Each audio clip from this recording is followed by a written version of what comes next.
Selamat pagi, Assalamualaikum warahmatullahi wabarakatuh. Yang terhormat, dosen pengampu mata kuliah batubara, Bapak Dr. Edi Jamal Tuhetaru. Jadi di sini saya akan mempresentasikan tugas 2 batubara dengan judul blending dan homogenisasi batubara. Sebelumnya saya ingin memperkenalkan diri saya. Nama saya Adam Zahari Aurora dengan NIM 0730023000001. Prodi Teknik Pertambangan, Fakultas Teknologi Kebumen dan Energi Trisakti. Jadi pada presentasi ini kita akan membahas tentang bagaimana pengelolaan kualitas batubara melalui 2 metode utama, yaitu blending dan homogenisasi. Jadi topik ini penting karena batubara masih jadi tulang punggung energi di Indonesia. Jadi cara pengelolaannya harus tepat biar efisien, ekonomis, dan ramah lingkungan.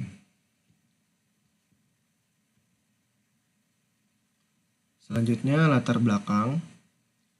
Indonesia masih mengandalkan batubara untuk penyediaan listrik. Masalahnya, kualitas batubara berbeda-beda antar tambang. Jika kualitas tidak dikendalikan, PLTU jadi boros, biaya naik, dan bisa timbul masalah teknis.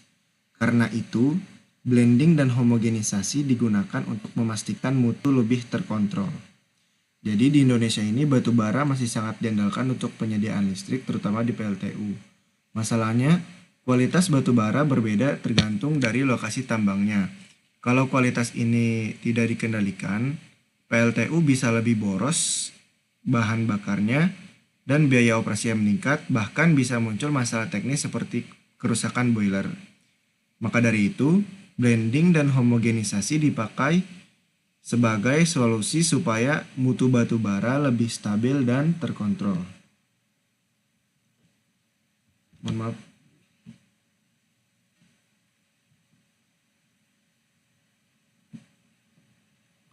Selanjutnya, tujuan blending dan homogenisasi. Jadi, blending itu adalah menyesuaikan nilai kalor, mengurangi sulfur, abu, air, dan mengoptimalkan batubara yang rendah mutu. Dan homogenisasi itu menjaga konsistensi mutu, mengurangi fluktuasi kualitas. Jadi, blending ini membantu menciptakan campuran batubara sesuai spesifikasi konsumen. Misalnya, nilai kalor tertentu dengan kadar sulfur rendah. Homogenisasi memastikan campuran itu merata sehingga kualitas tidak berubah-ubah saat digunakan di pembangkit. Jadi blending itu intinya untuk menyesuaikan kualitas batubara sesuai permintaan konsumen. Misalnya, kadar sulfur rendah tetapi nilai kalor tertentu, sedangkan homogenisasinya lebih ke menjaga konsistensi kualitas supaya tidak fluktuatif tiap kali dipakai. Jika ingin blending tanpa homogenisasi, hasilnya bisa tidak merata. Jadi dua metode ini harus jalan bareng, yaitu blending untuk menentukan kualitas target dan homogenisasi untuk memastikan kualitas itu stabil.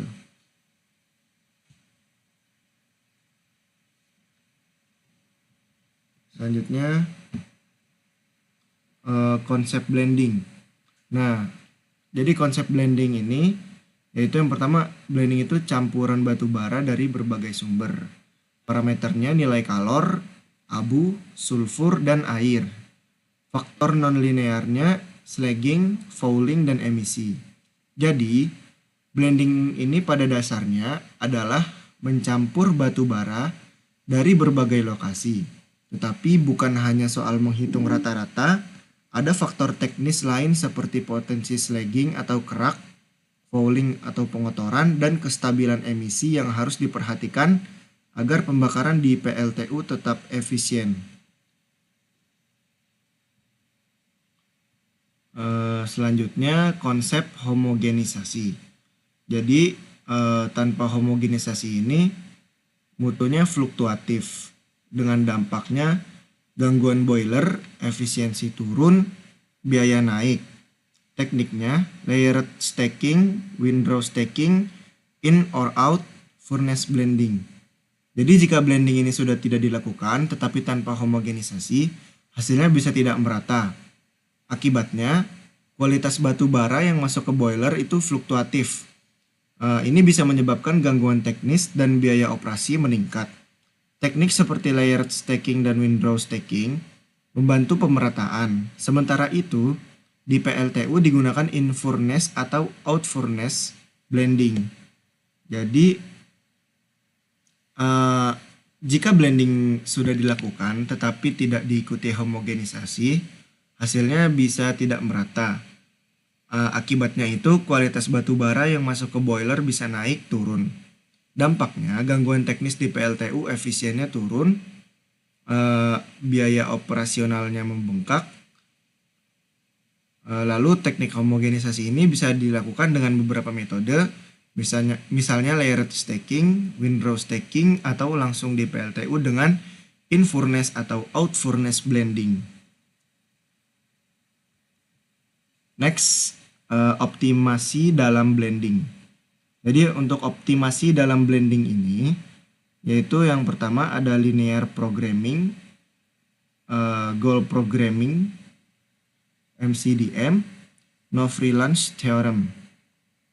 Jadi, berbagai metode optimasi digunakan untuk mencari komposisi campuran terbaik. Linear programming sering dipakai di tambang. Goal programming digunakan untuk memenuhi banyak target sekaligus, dan MCDM mempertimbangkan banyak kriteria berbeda. Namun, sesuai teori no free lunch, tidak ada algoritma universal. Praktisi lapangan tetap berperan penting. Jadi di dunia tambang ini, blending ini sering dibantu dengan metode optimasi. Ada linear programming untuk mencari kombinasi paling efisien, dan ada goal programming jika targetnya lebih dari satu, dan ada juga pendekatan MCDM yang memperhitungkan banyak faktor sekaligus. Tetapi perlu diingat, sesuai no free lunch theorem, tidak ada satu algoritma yang bisa dipakai untuk semua kasus. Jadi selain teknologi, pengalaman praktisi lapangan tetap penting dalam menentukan strategi terbaik. Selanjutnya masuk ke studi kasus dari PT Kaltim Primakol atau KPC. Jadi untuk metodenya linear programming, dengan hasilnya kualitasnya sesuai spesifikasi dan pemanfaatan batu bara rendah mutu. Jadi penelitian di KPC ini menunjukkan bahwasannya linear programming bisa menghasilkan campuran batu bara sesuai standar konsumen. Keuntungannya, batu bara peringkat rendah juga bisa dimanfaatkan sehingga cadangan tambang lebih optimal dan biaya lebih efisien. Jadi di KPC, mereka ini memakai metode linear programming. Hasilnya cukup bagus, bisa menghasilkan campuran batu bara yang sesuai standar konsumen. Plus batu baranya dengan mutu rendah yang biasanya tidak laku untuk dipakai. Tidak laku jadi tidak bisa dipakai, jadi cadangan tambang bisa dimanfaatkan lebih optimal dan biaya operasinya bisa ditekan. Selanjutnya, studi kasus yang selanjutnya saya ambil dari PT Bukit Asam, yaitu atau PTBA. Jadi metode yang digunakan ini adalah layered stacking dengan 7 skenario yang layak dan kombinasi AL49 dan AL51 yang keuntungannya terbesar. Penelitian di PTBA ini menggunakan layer stacking untuk homogenisasi. Dari 11 skenario yang diuji, 7 skenario terbukti layak.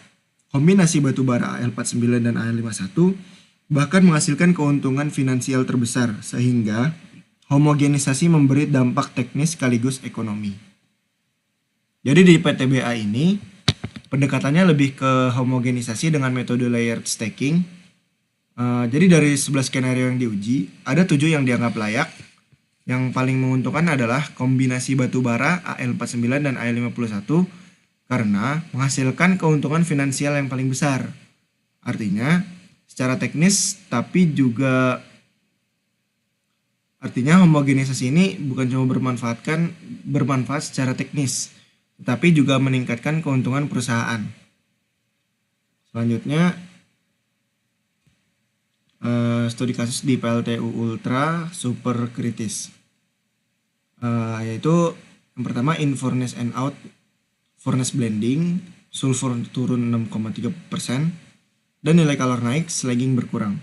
Jadi penelitian di PLTU ultra super kritis ini membandingkan in furnace dan out furnace blending. Hasilnya menunjukkan penurunan sulfur hingga 6,3%, kenaikan nilai kalor, dan penurunan slagging atau fouling. Artinya blending juga penting diterapkan di level pembangkit, bukan hanya di tambang. Nah, di level pembangkit ini, blending juga punya peran besar. Penelitian menunjukkan dengan kombinasi in furnace dan out furnace blending. Seperti tadi yang saya katakan, kadar sulfurnya turun 6,3%, nilai kalor meningkat, dan risiko slagging berkurang. Ini adalah bukti jika blending ini tidak hanya penting di tambang, tapi juga relevan sampai ke tahap pembangkit listrik. Selanjutnya, blending dengan biomasa. Jadi, yang pertama itu ada co-firing batu bara dan tongkol jagung. Lalu 75% jagung, jadi 4.741 kalori per gram. Lalu sulfur rendahnya itu 0,26%. Jadi studi ini menunjukkan batu bara bisa dicampur dengan biomasa seperti tongkol jagung.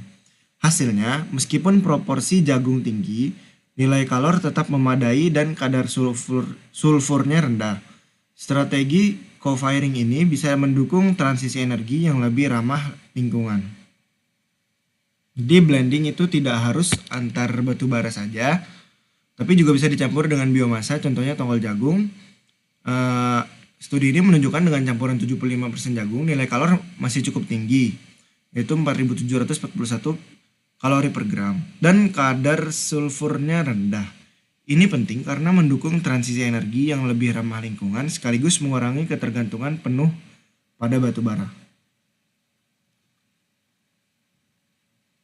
Selanjutnya, perspektif internasional. Jadi, ada white paper Paradigm Systems tahun 2014, lalu tidak ada algoritma universal, lalu user guide optimization.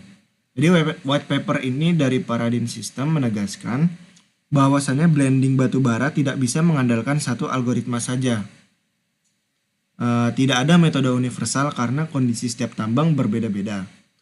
Oleh karena itu, pendekatan terbaik adalah user guide optimization, yaitu perpaduan antara optimasi matematis dengan pengalaman praktisi di lapangan. Jadi menurut white paper ini dari Paradigm Systems, tidak ada satu algoritma pun yang bisa dijadikan solusi universal dalam blending. Jadi harus ada kombinasi antara optimasi berbasis komputer dengan pengalaman manusia. Konsepnya disebut dengan user guide optimization. Jadi teknologi jadi alat bantu, tapi keputusan akhir tetap butuh intuisi dan pengalaman praktisi lapangan. Masuk ke kesimpulan, blending dan homogenisasi ini adalah solusi mutu dan efisiensi.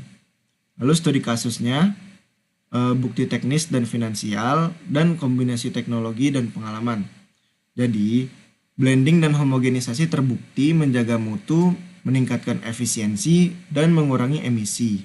Studi kasus di KPC, PTBA, PLTU, hingga co-firing biomasa memperlihatkan manfaat yang nyata. Namun, tidak ada satu metode saja yang cukup. Jadi kombinasi teknologi optimasi dengan pengalaman praktisi lapangan adalah kunci sukses. Jadi dari semua studi kasus, bisa disimpulkan blending dan homogenisasi terbukti jadi solusi untuk menjaga mutu batu bara, meningkatkan efisiensi, dan mengurangi emisi. Tetapi kuncinya adalah kombinasi teknologi optimasi plus pengalaman praktisi. Jadi tidak bisa hanya mengandalkan salah satunya. Selanjutnya masuk ke saran. Jadi sarannya perusahaan tambang sebaiknya mengembangkan sistem optimasi berbasis komputer, tetapi tetap mendengarkan masukan dari praktisi lapangan. PLTU perlu mencoba co-firing biomasa dalam skala pilot project sebelum diterapkan penuh. Pemerintah juga perlu memberi regulasi dan insentif agar blending ramah lingkungan bisa berjalan lebih luas. Jadi kedepannya perusahaan tambang itu perlu mengembangkan sistem optimasi yang lebih canggih misalnya berbasis komputer. Tetapi jangan lupa tetap mendengarkan masukan orang lapangan yang mengerti kondisi nyata di lapangan. Untuk PLTU bisa mulai uji coba co-firing biomasa dalam skala kecil terlebih dahulu.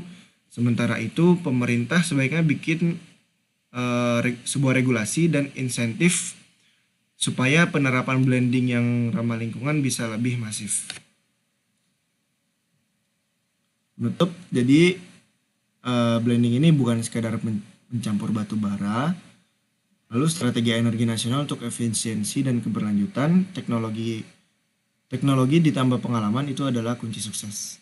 Intinya, blending dan homogenisasi bukan hanya soal mencampur batu bara, tapi merupakan strategi energi nasional. Dengan penerapan yang tepat, batu bara bisa dimanfaatkan lebih efisien, ekonomis, dan ramah lingkungan. Teknologi modern harus selalu dipadukan dengan pengalaman lapangan agar hasilnya maksimal. Jadi kesimpulan akhirnya, blending dan homogenisasi ini bukan hanya teknik teknis, tapi bisa dianggap strategi energi nasional. Jika diterapkan dengan benar, batu bara bisa dimanfaatkan lebih efisien, ekonomis, dan ramah lingkungan. Teknologi modern harus jalan berbarengan dengan pengalaman praktisi supaya hasilnya maksimal. Sekian presentasi untuk tugas batu bara dari saya. Kurang lebihnya mohon maaf. Wassalamualaikum warahmatullahi wabarakatuh.